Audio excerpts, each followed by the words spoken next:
Hello and welcome to the Muddy Puddle Teacher Podcast. Today I've got the lovely Sarah. Hello, Sarah. Hello. Sarah, tell everybody about you, who you are and your role and where you've come from to get to that role. Go for it. So I'm Sarah Godbold and I'm the executive head of the Churchside Federation, which has two schools in Norfolk, Mumford and Goodiston. So Mumford's sort of like an average size for Norfolk, I would say, 205 children. And then we've got about 50 at Goodiston, so it's a very small school. And I've been teaching, I think now for, this takes me ages and far too long to try to mentally calculate how many years, but about 18 years. And I've been head teacher for 4. And originally I started as a EYFS teacher, and I've kind of taken that with me, that love of continuous provision, that love of learning through play, and that's kind of influenced the way my whole teaching practice has been, and now has influenced really my executive headship as well. I see the merit of play-based hands-on learning, and I've kind of taken that all the way through with me now, which is why I got in contact with you. Yeah, and I think I could totally tell that you'd got the EYFS background. And to be fair, a lot of head teachers that I do meet don't have that background. A lot of them are from Key Stage 2. But I think this is what I love about you, Sarah, is that you totally have respect for play. You get it, you understand it, and you see the importance in it. So yes, you are a multiple trained school as well. So that's very exciting for us to have you all on board, both schools as well. And your staff was so creative, but also they didn't feel like they needed to hold back how far they could go with that play. Sometimes when I go to schools, I do get a bit of resistance from the Key Stage 2, especially because they want that depth of learning. And I don't think they've always got that confidence that the depth of learning can come through a playful approach. So what do you think on the Key Stage 2 side of things? Do you think the depth of learning is there? Yeah, I think I'm lucky, I suppose. Well, we've worked really hard on looking at a diet of learning, if you like. So we've talked to our staff about how long children sit, the expectation for recording. And I know Key Stage 2 feel that pressure and they think, oh, well, if it's not recorded, it doesn't count. This is wasted learning. But we've worked really, really hard at looking at the amount of information that children retain, a lot into purposeful, memorable learning and those learning links. And I think my Key Stage 2 staff actually picked it up and ran with it a lot quicker. They'd already planned about 3 or 4 muddy moments, as we're calling them, sessions by the first week. And then they're like, do you want to come aside and have a look? Come and have a look. So it's been really good. And we've feedback in staff meetings about it. And because they're all enthusiastic, I think it gives each other confidence about it, that they are doing that it is the right approach, I think. Yeah, and it's like anything. Some things can't be taken and won't be taken outside because then you're not actually embedding the learning that needs to be embedded. But so much can go outside, like science and maths, they're just super easy subjects to take outside. But it's like what you just touched upon then. Like the first point you made was the fact that the children are at the desk far too long. So after a while, they are going to switch off. So it doesn't matter how many lovely presentations you've done, they just are going to switch off from you. But when you take them outside, it's like a reset button, isn't it? It's like reset. All right, I'm engaged now. I'm listening to you. And it's getting that balance right, isn't it? Definitely. And I think, going outside, taking even just sections of it. So it won't necessarily be a whole lesson outside. It might be that they'll go outside to do their starter with 10 frames and things using the clay and the canes and the natural resources. And then they come back in and do some recording from then. And I think that part of it is really important. But I think as adults, we can only sustain concentration for a short period of time before you just start thinking about everything else. And children are no different. So, and we've got quite a few challenging children, challenging boys. This is definitely really good for them because it just gets them outside and gets them moving. The children love it. We've had really positive feedback from them, and some parents already have said, oh, I really like this approach. This is really good. So it's got all that support there because people see the merits of it. Yeah, and as a parent, I've gone through a journey, to be fair, with my children. I've been like, come on, we'll work really hard and we'll get this work done, homework done, things like that. And I've got to a point now where, especially like with my older child, that they just want to have fun. I just want them to have a great day at school, for them to make friendships, and actually everything else comes into place when it comes into place. But it's from a parent perspective, absolutely. We've never had, in all of the Muddy Puddle schools that we've not had one that that said to us that the parents aren't happy about this. They've all been 100% on board with it and totally get it. And they just want to know that the children are at school having fun. And the fact what we're doing is they're learning at the same time and they don't really even realise it. No, and I think that's the best part of it, isn't it? They go out and they went, all we've done today is go outside and play. And you think, well, you've learned all of your number bonds to 10 and you've got some fantastic writing. But yeah, sure, that's all you've done if that's what you say. And so for me, that's where that EYFS stage comes in, because you watch them explore, you watch the children take risks. And I think systematically our education system takes that away as they get older and older. Sit at a desk, have some paper, do this, do that. And they're all that independence you foster when they're little seems to start to drift away again. So that was really important to me, that doesn't go, because they're spending more time inside, they're always on screens.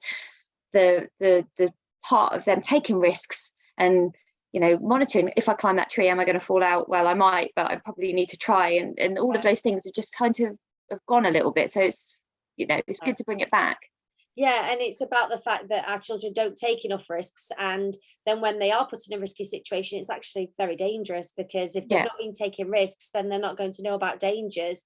But equally, those sort of character traits also flow into learning. So if they are going to take a risk climbing up a tree, then they're likely to take a risk in their learning as well. And we know that we need them to take risks in learning. We know they need to fail and to get back up and do better and get better. So actually it's all mingled in together, isn't it?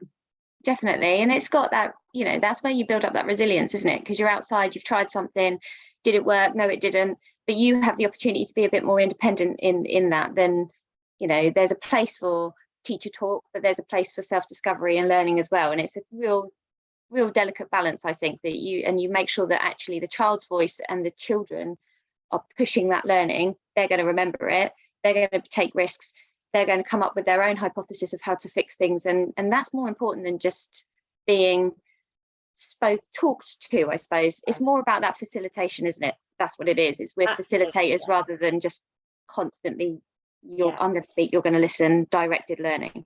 Yeah, and I think that's where a lot of our schools are going, is that facilitating role, that we're there by the side of the child, not in front of them, that we're guiding them to their learning, but they have to have that independence to want to do it themselves and to want to learn. Like, if the want's not there, then that's very difficult for anyone to try and convince that child to do that.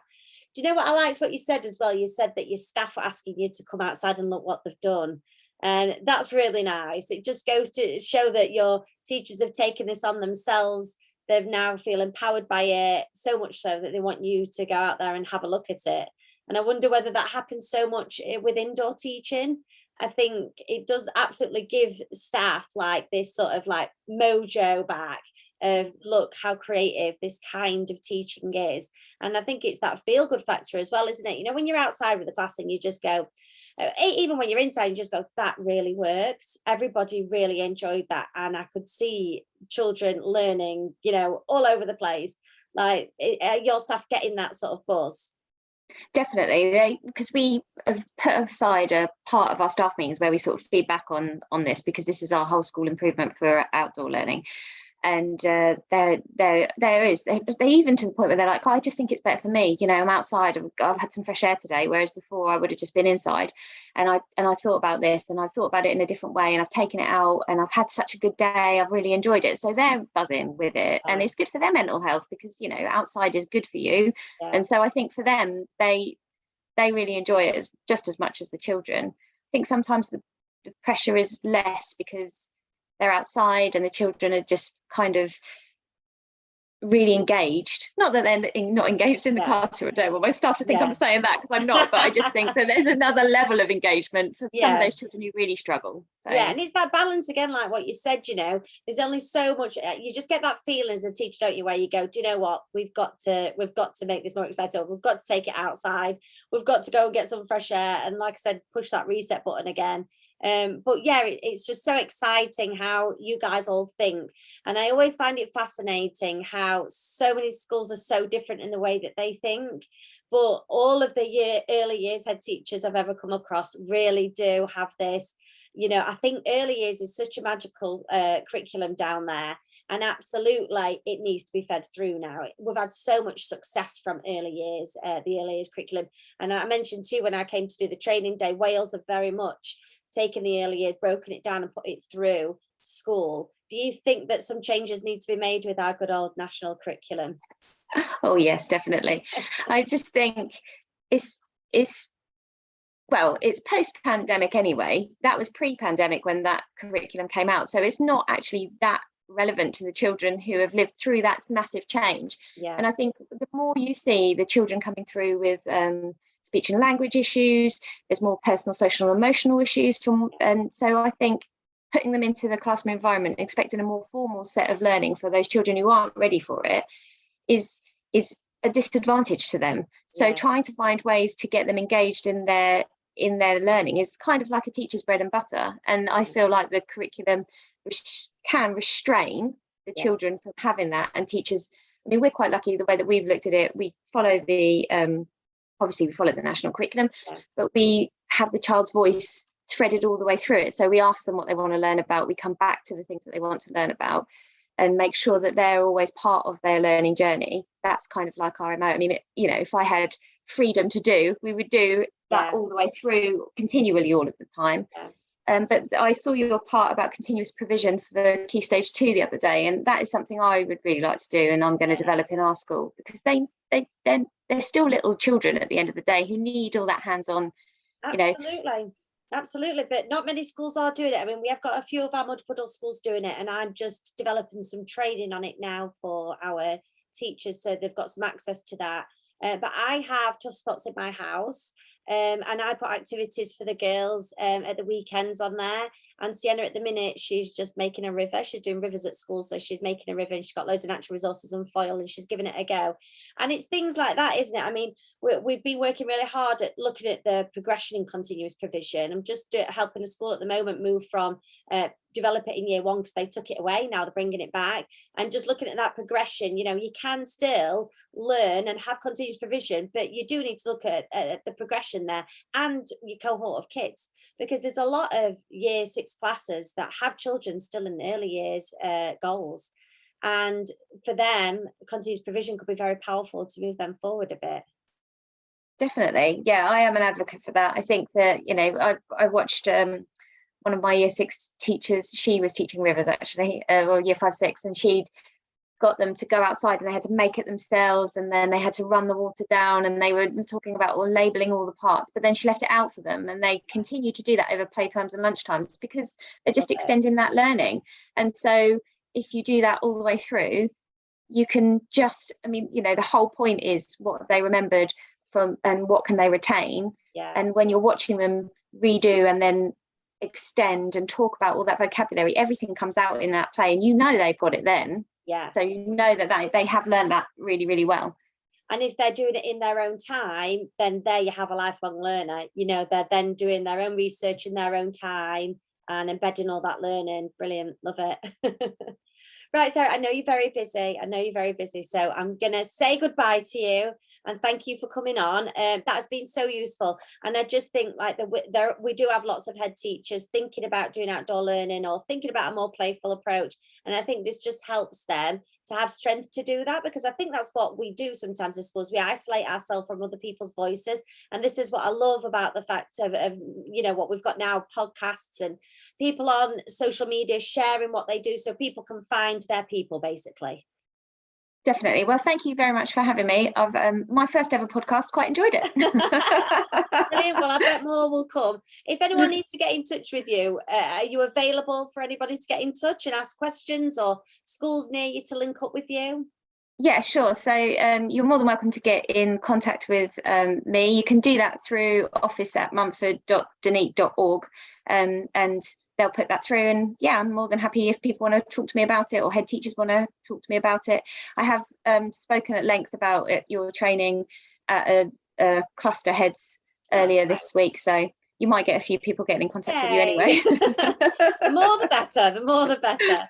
Well, thanks ever so much, Sarah, and have a lovely day. See you later. Okay, thanks. Bye.